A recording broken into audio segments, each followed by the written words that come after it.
አሁን በዚህ ሰዓት ከእናንተ በላይ ደካማ የሆነ ሰው እያሸነፈ ነው። ለምን? ምክንያቱም እነሱ ይበልጥ እርግጠኛ ሆነው ይታያሉ። ያለምንም መደነቃቀፍ ይናገራሉ። ሁሉንም ነገር እንደሚገባቸው አድርገው ይንቀሳቀሳሉ። ዓለምም ታምናቸዋለች። በዚህ መሃል ግን እናንተ ታቅማማላችሁ፣ ትጨነቃላችሁ። ትክክለኛውን ጊዜ፣ ትክክለኛዎቹን ቃላትና ትክክለኛውን ስሜት ትጠብቃላችሁ። እናንተ በምትጠብቁበት ቅጽበት ደግሞ ሌላ ሰው የእናንተ ሊሆን የሚገባውን ነገር ቀምቶ ይወስዳል። በራስ መተማመን ዝም ብሎ የተፈጥሮ ባህሪ አይደለም፣ መሳሪያ ነው። እናንተ ካልታጠቃችሁት ሌላ ሰው በእናንተ ላይ ይጠቀመዋል። ማኪያቬሊ ይህንን ከዘመናት በፊት ያውቅ ነበር። ደፋሮች ክህሎቱ ባይኖራቸው እንኳን ወደፊት ይገሰግሳሉ። የሚሸማቀቁ ሰዎች ግን ምንም ያህል ብሩህ ቢሆኑ ወደ ኋላ ይቀራሉ። ምክንያቱም ስልጣንና ኃይል ለምርጦቹ አይሰጥም፣ ይልቁንም ይበልጥ እርግጠኝነት ለሚታይባቸው እንጂ። ይህ ራሳችሁን የምትቀይሩበት ቪዲዮ ነው። ለማነቃቂያ ወይንም ለማጽናኛ ሳይሆን ቁጥጥርን በእጃችሁ ለማስገባት የተዘጋጀ ነው። መቅበዝበዝን እንዴት እንደምታጠፉ፣ እንደ መሪ መናገርና ትዕዛዙ እንደሚጠበቅለት ሰው መራመድን እንዴት እንደምትችሉ ትማራላችሁ። በጥንቃቄ ተከታተሉ፣ ምክንያቱም ከእንግዲህ በኋላ ድክመታችሁን አትታገሱትም፣ በሌላ ነገር ይተካል። ደካማ ሆናችሁ አልተወለዳችሁም፣ ነገር ግን እንዲህ እንድትሆኑ ተደርጋችኋል። እንድትታዘዙ፣ ተቀባይነትን እንድትፈልጉና ይህ ይቻላልን ብላችሁ እንድትጠይቁ ተደርጋችኋል። አሁን በውስጣችሁ የሚኖረው ሰው እውነተኛው ሰው አይደለም። ሰዎችን ለማስደሰት የተገራ ለመገዛት ፕሮግራም የተደረገ አገልጋይ ነው። በፍርድ የሚደነግጥና ፈቃድ የሚጠብቅ ታማኝ ውሻ አይነት ሰው ነው በውስጣችሁ ያለው። ያ በጭንቅላታችሁ ውስጥ ያለው ድምፅ፣ የሚያቅማማው ከልክ በላይ የሚያስበውና ከመናገሩ በፊት ይቅርታ የሚጠይቀው ድምፅ፣ እሱ እናንተ አይደላችሁም። እሱ የውስጣችሁ አገልጋይ ነው። ካልገደላችሁት ፈጽሞ ነፃ አትሆኑም። ማኪያቬሊ አዘዝ እንጂ በሹክሹክታ አልተናገረም፣ እንዲረዱትም አልጠበቀም። ነገር ግን እርምጃ ወስዶ ሌሎች እንዲከተሉት ተዋቸው። ስልጣንን አልለመንም። የሚለምኑት እንደማይገባቸው ስላወቀ በጉልበቱ ስልጣኑን ወሰደ። የእናንተ ለውጥ የሚጀምረው ነገሮችን ገልብጦ በማድረግ ነው። እንዳነሳችሁ በተሰማችሁ ቁጥር ራሳችሁን አስፋፉ። ማብራራት በፈለጋችሁ ቁጥር ጸጥ በሉ። ይቅርታ መጠየቅ በፈለጋችሁ ቁጥር የግለሰቡን አይኖች ልብ ብላችሁ ተመልከቱ። ምክንያቱም አስፈሪ የሆነ በራስ መተማመን የሚመጣው ዝግጁ የመሆን ስሜት ሲሰማችሁ አይደለም፣ ይልቁንም ያ የውስጣችሁ አገልጋይ ሰው ፈጽሞ የማይደፍረውን ነገር ስታደርጉበት ነው። ፈጠን ብላችሁ ትራመዳላችሁ፣ ቦታ ትይዛላችሁ፣ ጭንቅላታችሁን በአዎንታ መነቅነቅ ታቆማላችሁ፣ ድምፃችሁን ማለስለስ ትተዋላችሁ። ቃላቶቻችሁ አስተያየት ሳይሆኑ ውሳኔዎች እንዲሆኑ አድርጋችሁ ትናገራላችሁ። በራስ መተማመን የአስተሳሰብ ዘይቤ አይደለም፣ ማንነት ነው። ያ ማንነት ደግሞ የሚቀረጸው በአመጽ ነው። አሁንም ማገልገል በሚፈልገው ውስጣችሁ ላይ በማመጽ። ስለዚህ የመጀመሪያው ህግ ያወላችሁ፣ ትንሽ የሚያደርጋችሁን ማንኛውንም ነገር ከህይወታችሁ አስወግዱት። ሐሳብ፣ ልማድ ወይንም ሰው ቢሆን እንኳን እንድታቅማሙ የሚያደርጋችሁን ነገር ፊት ለፊት ተጋፈጡት። ደካማ የሚያደርጋችሁን ነገር ካዱት። እንዲወደድ የሚፈልገውን ስሜታችሁን ተሳለቁበት። ዓለም ደግ፣ ጨዋና መልካም እንድትሆኑ ትነግራችኋለች። ነገር ግን የማኪያቬሊያዊ እውነት የዋህና ደግ ሰዎች መጠቀሚያዎች መሆናቸውን ያስረዳናል። ጥቅም ላይ ይውላሉ፣ ይጣላሉ፣ በሌላም ይተካሉ። ኃያላን ሰዎች ግን የዋሆች አይደሉም። እነሱ ጥንቁቅ፣ ሚዛናዊ፣ ራሳቸውን የሚቆጣጠሩና የስሌት ሰዎች ናቸው። ይህ ደግሞ የሚጀምረው አሁንም ተቀባይነት ለማግኘት የሚለምነውን ያንን የውስጣችሁን ትንሽ ድምፅ በመግደል ነው። ፈቃድ አያስፈልጋችሁም፣ እውቅናም አያስፈልጋችሁም። እናንተ የምትፈልጉት አንድ ነገር ብቻ ነው። ይኸውም በሌሎች ሳይሆን በድሮ ማንነታችሁ ዘንድ መፈራትን ለመቀበል ፈቃደኛ መሆን ነው። ምክንያቱም አንዴ አገልጋዩን ስትገድሉት ገዢውና የበላይ የሆነው ማንነታችሁ ይነቃል። ኃያላን ሰዎች በጩኸት አይመጡም፣ የሚመጡት በግርማ ሞገስ ነው። በድምፃቸው ሳይሆን በዝምታቸው፣ በማይንቀሳቀስ ቁመናቸውና አተኩረው በሚመለከቱ አይኖቻቸው። መታወቅ አያስፈልጋችሁም፣ መወደድም አያስፈልጋችሁም። የሚጠበቅባችሁ እናንተ ወደ ክፍሉ በገባችሁበት ቅጽበት ከባቢ አየሩ እንዲቀየር ማድረግ መቻል ብቻ ነው። አንድ ሰው ክፍሉን ተቆጣጥሮ ሲንቀሳቀስ እንደዚህ ነው። ተቆጣጥረሃል ተብሎ ስለተነገረው ሳይሆን ሁልጊዜም የሱ እንደነበር አድርጎ ስለሚንቀሳቀስ ነው። ማኪያቬሊ ይህንን በነገስታት ግቢ ውስጥ የሚካሄደውን ሁነት ተረድቶታል። የሚገዙት ሁልጊዜ ነገስታቱ አልነበሩም። አንዳንድ ጊዜ የሚገዛው ጥግ ላይ ቆሞ እምብዛም የማይናገረው ሰው ነበር። ነገር ግን እሱ ሲናገር መላው የፍርድ ቤት አባላት ጆሮአቸውን ይሰጡታል። ዝምታ ቁጥጥር ነው። መናገር የበላይ እንደሚያደርጋችሁ ታስባላችሁ፣ ነገር ግን አያደርጋችሁም። ይልቁንም በቀላሉ የምትገመቱ ያደርጋችኋል። ዝምተኛው ሰው ምን እያሰበ እንደሆነ ስለማይታወቅ ትልቅ ስጋት ነው። ወደ አንድ ክፍል ስትገቡ ፈቃድ አያስፈልጋችሁም። ተቀባይነት ለማግኘት ዙሪያችሁን አታማትሩም። ትታዘባላችሁ፣ ትመዘግባላችሁ። እናንተ ስሌት ስታሰሉ ሌሎች ራሳቸውን ለማስመስከር እንዲጣደፉ ትተዋቸዋላችሁ። አፋችሁ ከመናገሩ በፊት ቁመናችሁ ይናገራል። በዝግታ ትንቀሳቀሳላችሁ። ይህ የሚሆነው ስለምታቅማሙ ሳይሆን የምትቸኩሉበት ምንም ምክንያት ስለሌለ ነው። አዳኝ እንስሳት ለማጥቃት ካልሆነ በስተቀር አይሮጡም። እስከዚያው ድረስ በተረጋጋና ዝግጁ በሆነ ስሜት ይጠብቃሉ። አብዛኞቹ ሰዎች ምን ያህል በፍጥነት እንደሚንቀሳቀሱ፣ ምን ያህል በፍጥነት እንደሚናገሩና ምን ያህል ጊዜ ንግግር እንደሚያቋርጡ እንኳን አያስተውሉትም። ምክንያቱም ሰዎችን ለማስደመም እየሞከሩ ነው። አሁንም በሌላ ሰው ፍርድ ስር ተገዥ ናቸው። ነገር ግን ክፍሉን እንደምትገዙት ሰው ስትገቡ ለማስደመም አትናገሩም፣ ለመወሰን እንጂ። እያንዳንዱ አረፍተ ነገር የማጠቃለያ ክብደት አለው። እያንዳንዱ ቃል የመጨረሻ ውሳኔ ይመስላል። ሰዎች በተለየ መንገድ ማዳመጥ ይጀምራሉ። አይገዳደሯቸውም። ይልቁንም ራሳቸውን ከእናንተ ጋር ያስማማሉ። ሌሎች ሲናገሩ ደግሞ ትጠብቃላችሁ። መጀመሪያ እንዲናገሩ ትተዋቸዋላችሁ። ጉጉታቸውን፣ በራስ የመተማመን እጥረታቸውንና ድክመታቸውን እንዲያሳዩ ትፈቅዱላቸዋላችሁ። ምክንያቱም መጀመሪያ የሚናገረው ሰው አብዛኛውን ጊዜ የሚፈራውን ነገር አሳልፎ ይሰጣል። ይህንን ካወቃችሁ በኋላ ደግሞ እንደፈለጋችሁ ልታጠፏቸው ትችላላችሁ። እናንተ ጉልበትን አታሳድዱም። እናንተ ስበትን ወይንም ግራቪቲን ትፈጥራላችሁ። በዚህ ደረጃ ላይ ያለ በራስ መተማመን መወደድን አይመለከትም። ይልቁንም ሌሎች በእናንተ አጠገብ በመቆማቸው ብቻ የገዛ ራሳቸውን ቦታ እንዲጠራጠሩ ማድረግ ነው። ስለዚህ ቀድማችሁ እንዳሸነፋችሁ ሰው ራሳችሁን ይዛችሁ ተንቀሳቀሱ። በትዕቢት ሳይሆን ቀድሞ ራሱን የመረጠ በመሆኑ ምክንያት መወዳደርን እንደማይፈልግ ሰው። ካከበሯችሁ መልካም፣ ካላከበሯችሁ ደግሞ ይበልጥ መልካም። ምክንያቱም ለተቀባይነት ደንታ ቢስ መሆን የመጨረሻው የኃይል መገለጫ ነው። ወደ ክፍሉ ስትገቡ የእናንተ ባይሆን እንኳን ስትወጡ ግን የእናንተ እንደነበር አድርገው ያስታውሱታል። ይህ የሚሆነው እናንተ ስለጠየቃችሁ ሳይሆን መጠየቅ ስላላስፈለጋችሁ ነው። ቃላቶች ድምጾች ብቻ አይደሉም፣ መሳሪያዎችም ጭምር ናቸው። አብዛኞቹ ሰዎች የሚናገሩት በህይወት ለመኖር ፈቃድ እንደሚለምኑ አድርገው ነው። እንዲህ አይነት ሰዎችን ወዲያውኑ ልታውቋቸው ትችላላችሁ። ከእያንዳንዱ አረፍተ ነገር መጨረሻ ላይ የሚጨመረው የድምጽ ቃና፣ የጭንቀት ሳቅ፣ ማለቂያ የሌላቸው እኔ እንደማስበው፣ ምናልባት፣ እርግጠኛ አይደለሁም የሚሉ ገለጻዎች በሙሉ ምልክቶች ናቸው። የሆነን ቦታ በመያዛቸው ምክንያት ይቅርታ መጠየቅ እንደሚጠበቅባቸው ሆነው ይናገራሉ። ይህ ንግግር ሳይሆን ራስን ማጥፋት ነው። ማኪያቬሊ እውነቱን ያውቅ ነበር። ኃይል ያለው ሁልጊዜ በምትናገሩት ነገር ላይ ሳይሆን በምትናገሩበት መንገድ ላይ እንደሆነ ተረድቶ ነበር። ልትከለከሉ እንደማትችሉ አድርጋችሁ ስትናገሩ ሰዎች ቃላቶቻችሁን አይመረምሩም። ይልቁንም በእርግጠኝነታችሁ ክብደት ስር ይሸነፋሉ። ምክንያቱም ጨዋታው ይህ ነው። ሰዎች ምክንያታዊ ሳይሆኑ በስሜት የሚነዱ ፍጡሮች ናቸው። እውነትን አይከተሉም፣ ጽናትን ግን ይከተላሉ። እርግጠኛ እንደሆናችሁ ከተሰማቸው ትክክል እንደሆናችሁ ይገምታሉ። ካቅማማችሁ ግን ልትደመጡ የሚገባችሁ እንዳልሆናችሁ ያስባሉ። ታዲያ የማኪያቬሊያዊ አነጋገር ምን ይመስላል? የረጋ የሰከነና የመጨረሻ ውሳኔ እንደሆነ የሚያሳይ አነጋገር ነው።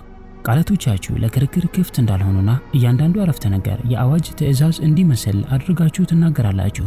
አስቀድሞ ታዛዥነትን እንደሚጠብቅ ሰው ሆናችሁ ትናገራላችሁ።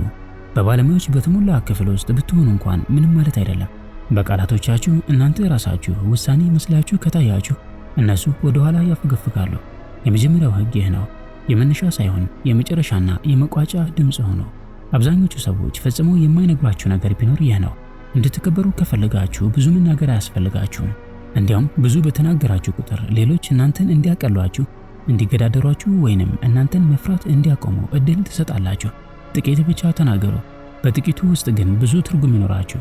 ስትናገሩ ደግሞ ለፍስፍስነትን አስወግዱ። ምክንያቱም ማሟያ ቃላት፣ ማብራሪያዎችና ይቅርታዎች አያስፈልጉም።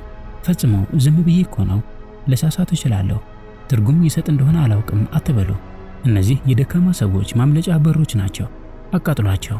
የምትፈልጉትን ተናገሩና እዚያው ላይ ተዉት። ሌሎች ከሱ በኋላ የሚመጣውን ዝምታ እንዲጋፈጡት አድርጉ። ምክንያቱም ከጠንካራ ንግግር በኋላ የሚመጣ ዝምታ እጅግ ኃያል ነው። ሰዎችን እንዲገዳደሯችሁ ይጋብዛል። አብዛኞቹ ግን ይህንን አይደፍሩም። ለምን? ምክንያቱም ሌላ ምን ልትናገሩ እንደምትችሉ ሲያስቡ ይፈራሉ። ይህንን ተረዱ። የድምጻችሁ ቃና እውነተኛው መልእክታችሁ ነው። ቃላቶቹ የላይኛው ገጽታ ብቻ ናቸው። ነገር ግን የእናንተ የረጋ የሰከነና የታሰበበት የድምጽ ቃና በደረጃ ሰንጠረዥ ውስጥ የት ቦታ ላይ እንዳላችሁ ለሰዎች በግልጽ ይነግራቸዋል። ወደ ላይ ከፍ ማለት ትፈልጋላችሁ? የድምጻችሁን ቃና ዝቅ አድርጉት። ፍጥነታችሁን ቀንሱ። ያንን የጭንቀት ስሜት አስወግዱ። የምታስመሰክሩት ምንም ነገር እንደሌለና ሁሉንም ነገር በቁጥጥሩ ስር እንዳደረገ ሰው ተናገሩ። አስቀድሞ የወሰነና ዓለም እሱን እንድትከተል እንደሚጠብቅ ሰው ሆኖ። ውይይቶችን በማንባረቅ አታሸንፉም። ሰዎችን የምታሸንፏቸው ቃላቶቻችሁ አስተያየት ሳይሆኑ እውነታዎች መሆናቸውን እንዲሰማቸው አድርጋችሁ ስትናገሩ ነው። መሪዎች፣ ጀነራሎችና ከአገራቸው የወጡ ነገስታት ወደ ዙፋናቸው እስኪመለሱ ድረስ የሚናገሩት በዚህ መንገድ ነው።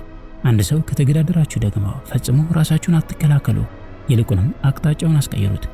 አትከራከሩ፣ አታብራሩ፣ ምክንያታዊ ለማድረግም አትሞክሩ። ቀለል አድርጋችሁ አልስማማም በሉ ወይንም ተሳስተሃል በሉና እለፉት። ምክንያቱም ለመከራከር ፈቃደኛ ካልሆናችሁ አንድ የሚያስደነግጥ ነገርን ታሳያላችሁ። የእናንተ እውነታ ለድርድር የሚቀርብ እንዳልሆነ። ድምጻችሁን ከፍ ሳታደርጉ አንድን ክፍል የምትቆጣጠሩት በዚህ መንገድ ነው። ምክንያቱም በራስ መተማመን የድምጽ ጩኸት አይደለም፣ የስበት ኃይል እንጂ። ከቃላቶቻችሁ በስተጀርባ ያለው የማይታይ ክብደት ነው። እናንተ ስትናገሩ ሌሎች ማዳመጥ እንዳለባቸው የሚያሳስብ ክብደት ያለው ስበት ነው። እናንተ ስትናገሩ ሁሉም ሰው ሊሰማው ይገባል። ይህ ሲሆን ግን በጩኸት ወይንም በትዕቢት ሳይሆን በማይናወጥ እርግጠኝነት ስለምትናገሩ ነው። ትክክል ለመሆን ስለምትሞክሩ ሳይሆን ልትሳሳቱ የማትችሉ ሰው እንደሆናችሁ አድርጋችሁ ስለምትናገሩ ነው። ለመደመጥ እየሞከራችሁ አይደለም።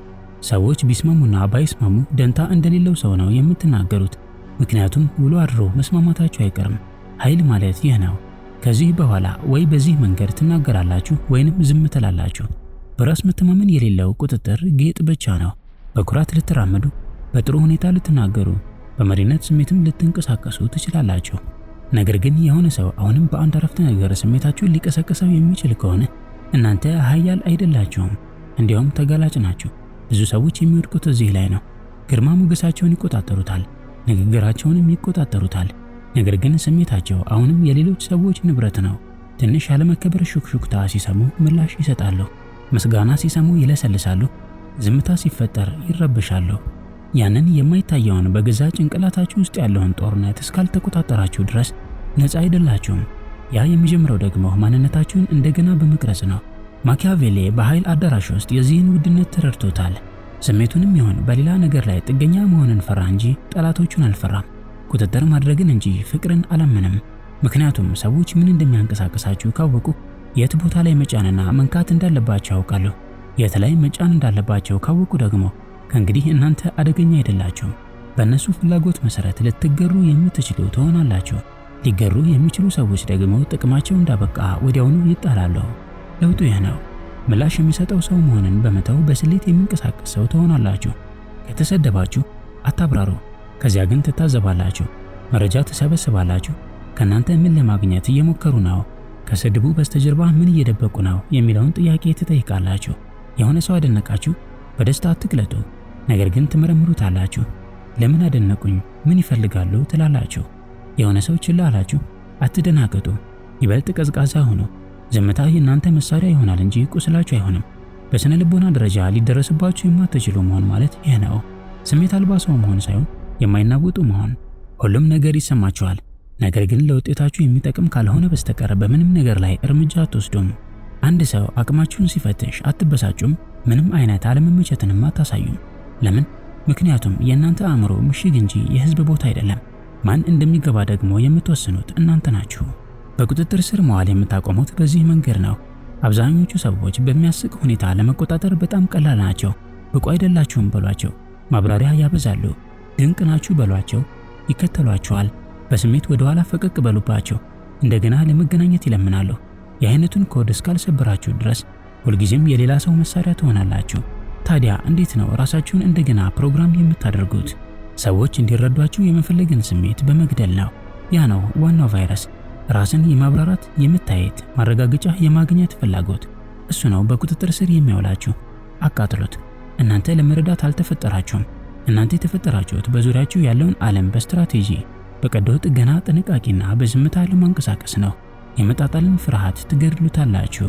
ምክንያቱም የማካቬሊያዊ አእምሮ ተቀባይነትን አያሳድድም፣ መግቢያውን ይቆጣጠራል እንጂ ወደ ውስጥ እንድትጋበዙ አትፈልጉም። ይልቁንም ሰዎች ከእንግዲህ ወደ እናንተ መቅረብ በማይፈቀድላቸው ጊዜ ምን እንደሚፈጠር እንዲያስቡ ትፈልጋላችሁ። በስሜት የመንዳትን ልማድ ትገድሉታላችሁ። ስሜቶች እውነተኛ ቢሆንም መሳሪያ ሆነው ካላገለገሉ በስተቀር ዋጋ የላቸውም። ተቆጥታችኋል፣ እንደ ነዳጅ ተጠቀሙበት። ተሰድባችኋል፣ እንደ መስፈንጠሪያ ተጠቀሙበት። ተጠራጥራችኋል፣ እንደ ዝምታ ተጠቀሙበትና በኋላ ውጤቱ እንዲናገር አድርጉ። ኃያልነት የሚገነባው በዚህ መንገድ ነው። ሮቦት አትሆኑም፣ ነገር ግን ልትካዱ የማትችሉ ሰው ትሆናላችሁ። ምክንያቱም በስሜት ሊያንቀሳቅሳችሁ የሚችል ሰው ከሌለ በጥንቃቄ ስትንቀሳቀሱ ከመመልከትና በመቀጠል ምን እንደምታደርጉ ከመፍራት ውጪ ሌላ አማራጭ አይኖራቸውም። ሌሎች ሰዎች ሰላምንና መግባባትን ያሳዱ፣ እናንተ ግን ግልጽነትንና ቁጥጥርን ገንዘባችሁ አድርጉ። ምክንያቱም ዓለም እናንተ ምን እንደሚሰማችሁ ለማወቅ ደንታ የላትም። ምላሽ የምትሰጠው እናንተ ለምታንጸባርቁት ነገር ብቻ ነው። ለእርግጠኝነታችሁ፣ ለአቅጣጫ ሰጪነታችሁና ለግርማ ሞገሳችሁ መልስ ትሰጣለች። ማንነታችሁ የማይናወጥ ሲሆን ደግሞ አደገኛ ሰው ትሆናላችሁ። በአመፀኛነታችሁ ወይንም በጨዋታችሁ ሳይሆን ሊደረስባችሁ የማትችሉ በመሆናችሁ ምክንያት ነው። በዙሪያችሁ ያሉ ሰዎች ይሞክራሉ፣ ይፈትኗችኋል፣ ያደንቋችኋል፣ ችላ ይሏችኋል፣ ያታልሏችኋል። ነገር ግን እናንተ ያው ናችሁ። ቀዝቃዛ፣ የረጋና በስሌት የሚንቀሳቀስ ሰው። ከጊዜ በኋላ እናንተን ለመቆጣጠር መሞከራቸውን ያቆማሉ። ምክንያቱም አንድ የሚያስደነግጥን ነገር ይረዳሉ። እናንተ ፈጽሞ ሊያንቀሳቅሷችሁ የማይችሉት ሰው ናችሁ። የመጨረሻው ለውጥ ይህ ነው። አቋም፣ ንግግር ወይንም ገጽታ ሳይሆን ማንነት። ከእንግዲህ በሌሎች አትቀረጹም። እናንተ ክፍሉን ትቀርጹታላችሁ እንጂ ህግጋቶቹን ትቀርጻላችሁ። ውጤቱን ትቀርጹታላችሁ። ሰዎች እንዲረዷችሁ አትጠብቁም። ተቀባይነት ማግኘትም አያስፈልጋችሁም። ከማንም ምንም አትፈልጉም። ምክንያቱም አሁን እናንተ የማንም አይደላችሁም። እናንተን አይነኬ የሚያደርጋችሁም ይኸው ነው። መጣጣል ለደካሞች ቁስል ይሆንባችኋል፣ ለኃያላን ግን ምልክት ነው፣ ስጦታ ነው። ዓለም በጣም ቅርብ ነበርክ፣ በጣም ግልጽ ነበርክ፣ በጣም ጓጉተህ ነበር ስትል የምትልከው መልእክት ነው። አሁን ምን ማጥፋት እንዳለባችሁ አውቃችኋል። ይህንን ተረዱ። መተው የግል ጉዳይ ሳይሆን የቦታ ጉዳይ ነው። ሰዎች ያለሱ መኖር እንችላለን ብለው የሚያስቡትን ነገር ይጥሉታል።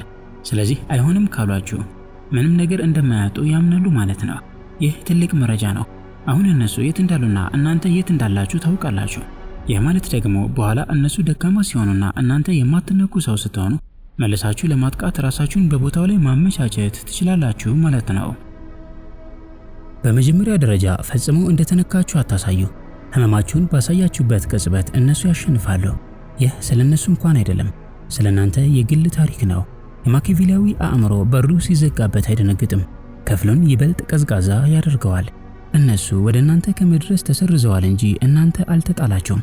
መጣልና መተው እውነተኛ የሚሆነው እናንተ ስትቀበሉት ብቻ ነው። ስለዚህ ምላሽ አትሰጡም፣ በዝምታ ታድጋላችሁ። በሁለተኛ ደረጃ መገኘታችሁን ስባችሁ አውጡት። እንደ ቀላል የያዛችሁት ነገር ሲጠፋ ምን ይፈጠራል? ክብደቱን፣ ዋጋውን መስማት ትጀምራላችሁ። ስትጣሉ የምታደርጉት ይህንኑ ነው። ጥፉ። ምንም አይነት ማብራሪያ፣ ምንም አይነት በስሜት የተሞሉ ስንብቶች አያስፈልጉም። ዝም ብሎ ስትራቴጂካዊ መጥፋት ብቻ። እነሱ ያ ባዶነት ሲሰማቸው፣ እናንተ ግን ራሳችሁን ትገነባላችሁ። ማኪያቬሊ እንዲህ ይላል፣ ሰዎች በልግስናና በበጎነት ሊያዙ ይገባል ወይንም ሊጠፉ ይገባል። ምክንያቱም ሰዎች ለትንሽ ጉዳት ሲሉ በቀልን ይፈልጋሉ፣ ለከባድ ጉዳት ግን መበቀል አይችሉም። ስለዚህ አታቁስሏቸው፣ ዋጋ ቢስ አድርጓቸው። ዝምታችሁ ከቃላቶቻችሁ በላይ ጎልቶ እንዲሰማ አድርጉ። የት እንደሄዳችሁ፣ ምን ያህል ርቀት እንደሄዳችሁ፣ እንዲሁም እናንተን ማግኛ መንገድ ይኖራቸው እንደሆነ እንዲጠይቁ አድርጓቸው። በሶስተኛ ደረጃ የሚታወቀውን ታሪክ እንደገና ቅረጹት። ማጣጣልና መተው ኃይል የሚኖረው እናንተ የሆነ ነገር እያሳደዳችሁ እንደሆነ ሲታይ ብቻ ነው። ስለዚህ ለነሱ ሳይሆን ለራሳችሁ ታሪኩን እንደገና ጻፉት። ተጥላችሁ ወይንም ተትታችሁ ሳይሆን ለናንተ በጣም ትንሽ ከሆነ ጨዋታ ራሳችሁን አገለላችሁ ነው። አይሆንም እንዲሉ የፈቀዳችሁት ባህሪያቸውን እያጠናችሁ ስለነበረ ነው። ኃይልን የመለየት ማስተዋል እንዳላቸው ያረጋግጡ ዘንድ አንድ እድል ሰጣችኋቸው ነበር፣ ወደቁ። በዚያ ውድቀታቸው ደግሞ ማወቅ የሚገባችሁን ሁሉ ነገሯችሁ። አሁን ትጠፋላችሁ።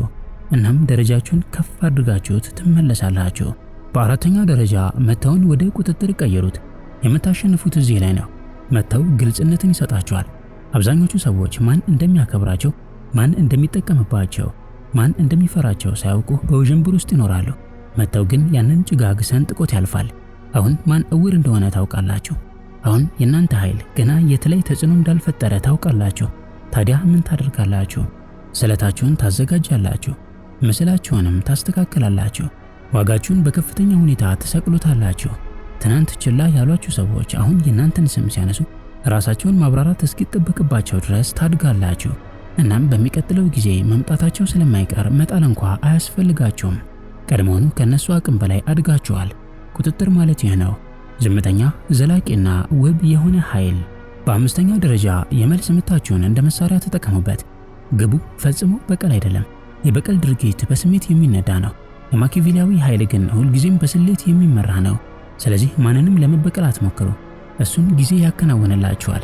እናንተ መልሳችሁ የምትታዩት መገኘታችሁ አለመመቸትን በሚፈጥርበት ጊዜ ብቻ ነው። ስኬታችሁ በጣም ጉልህ ከመሆኑ የተነሳ ችላ ሊሉት በማይችሉበት ጊዜ ትታያላችሁ። የጣላችሁ ሰው እናንተ የእነሱ እንዳልሆናችሁ ባሰቡበት ቦታ ላይ ስትነግሱ ቁጭ ብሎ በሚመለከትበት ጊዜ ምንም አትናገሩም። ምንም አይነት ጥላቻ የሚያሳምም ንግግር ወይንም ኩራትን አታሳዩም። ቀለል ባለ እይታ ትመለከቷቸዋላችሁ ወይንም አታዩአቸውም። ምክንያቱም አሁን እናንተ ተቀባይነት ለማግኘት እየሞከራችሁ አይደለም። እናንተ መለኪያ ወይንም ስታንዳርድ እየመሰረታችሁ ነው። በመጨረሻም መጣልና መታው ሽንፈት አይደለም፣ ፈተና ነው። ምን ጸጥ መደረግ እንዳለበት፣ ምን መቆረጥ እንዳለበትና ማን ወደ ኋላ መቅረት እንዳለበት የሚያሳያችሁ እሳት ነው። ስለዚህ ይህንን አስታውሱ። እናንተ አልተጣላችሁም። ድጋሜ ወደማይጠይቀው ወደማይደነግጠውና እንዲመረጥ ወደማይጠበቀው የገዛ ራሳችሁ ስሬት አቅጣጫችሁ ተቀይሯል። አሁን ሂዱና በዝምታ ራሳችሁን ገንቡ። ከዚያም ቢፈልጉ እንኳን ሊጥሉት የማይችሉት ኃይል ሆናችሁ ተመለሱ። እንደገና ተቀርጻችኋል። ማነቃቂያ ተሰጥቷችሁ ወይንም ተደስታችሁ ሳይሆን ከውስጥ ወደ ውጪ እንደገና ተገንብታችኋል። በማረጋገጫ ቃላት ሳይሆን በድርጊት የገዛ ራሳችሁን ጥርጣሬ ገድላችሁታል። ዝግጁ መሆን እስኪሰማችሁ አልጠበቃችሁም። ተንቀሳቀሳችሁ፣ እርምጃ ወሰዳችሁ። እናም ኃይል ፍጹም ለሆኑት ሳይሆን ለደፋሮቹ እንደሚሰጥ ተማራችሁ። መተውንና መጣልን ወስዳችሁ ወደ ነዳጅ ቀየራችሁት። ከእንግዲህ ተቀባይነትን ማሳደድ አያስፈልጋችሁም። አሁን ሰዎች እናንተን የማጣትን ዋጋ ምን ያህል እንደሆነ እንዲሰማቸው ታደርጋላችሁ። ውድ፣ ስትራቴጂያዊና ዝምተኛ ሆናችኋል። እነሱም ይህንን አስተውለውታል። ተቀባይነት ማግኘት መፈለግ አቁማችኋል። አሁን በግርማ ሞገሳችሁ በአቋማችሁና በጥንቃቄያችሁ ትገዟቸዋላችሁ። ከእንግዲህ ለመደመጥ ስትሉ አትናገሩም። ማንም ሰው አለመስማማት እንዳይችል አድርጋችሁ ትናገራላችሁ። ከሁሉም በላይ ደግሞ ማንነታችሁን እንደገና ፕሮግራም አድርጋችሁታል። ከእንግዲህ በቀላሉ የምትገመቱ አይደላችሁም። ከእንግዲህ በቀላሉ የምትንቀሳቀሱ አይደላችሁም። ሊደረስባችሁ የማትችሉ፣ በስሜት የማትነኩ ሆናችኋል። ሊቀሰቅሷችሁ አይችሉም። ሊያታልሏችሁ አይችሉም። ሊያናውጧችሁ አይችሉም። ምክንያቱም አሁን እናንተ የማንም አይደላችሁም። ይህ ደግሞ አይረሴ ያደርጋችኋል። ታሪካችሁን የሚፈጥረውም ይህ ነው። ጩኸትና ዝና ሳይሆን ኃያል ዝምታ፣ ቀዝቃዛ ግልጽነትና የማያመነታ ወጥነት። ለውጣችሁን ማወጃ አያስፈልጋችሁም። ሰዎች በአረማመዳችሁ፣ በድምፃችሁ ቃናና በሌላችሁበት ቦታ ውስጥ ሁሉ ያስታውሷችኋል። ሰዎች በዝምታ የሚታዘቡት ያ ሰው ሆናችኋል። ትናንት ታሳድዱ ነበር፣ አሁን ግን የምትታደኑ ሆናችኋል። ትናንት ትጠይቁ ነበር፣ አሁን ግን ወሳኝ እናንተ ናችሁ። ተቀባይነት ማግኘትን የማትጠብቁ መለኪያ ወይንም ስታንዳርድ ሆናችኋል። ስለዚህ ይህ በራስ ስለመተማመን አይደለም። ይህ ስለ ዶሚናንስ ወይንም የበላይ ስለመሆን ነው። በአእምሮ በስሜትና በስነ ልቦና የበላይ ስለመሆን። እናንተ እዚህ ያላችሁት መስማማትን ፍለጋ አይደለም። እናንተ እዚህ ያላችሁት ቁርጥራጮቹን ለማንቀሳቀስ፣ ከፍሉን ለማጠፍና በዝምታ ውስጥ እንኳ በሐሳቦቻቸው ውስጥ ለመኖር ነው። ምክንያቱም ታሪክን የሚሰሩ ሰዎች አይለምኑም፣ አያብራሩም። እነሱ ይኖራሉ። ዓለምም በዙሪያቸው እንደገና በአዲስ መልክ ትቀረጻለች። የተከበራችሁ የሰው መንገድ ተከታታዮቻችን፣ የዛሬው ዝግጅታችን ይህንን ይመስል ነበር። በቀጣይ በሌላ ዝግጅት እስክንገናኝ በያላችሁበት ሰላማችሁ ይብዛ።